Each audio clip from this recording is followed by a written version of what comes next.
मित्रांनो, तुम्ही इथे पाहू शकता अग्निशमन दल आपलं कशा पद्धतीने काम करतं याचा लाईव्ह डेमो विद्यापीठात दाखवला जात आहे।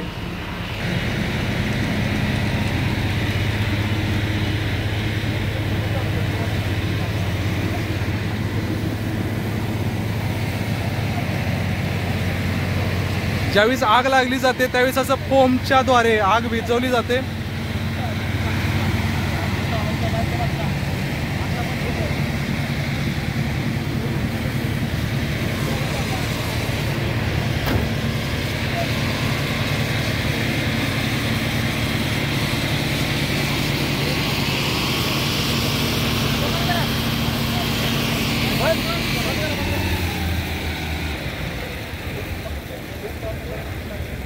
आणि विद्यापीठात आपल्या याच्या रिलेटेड कोर्स पण आहे। जर तुम्हाला ॲडमिशन घ्यायचं असेल तर त्या कोर्स संदर्भातील माहिती मी तुम्हाला डिस्क्रिप्शन बॉक्समध्ये देईन।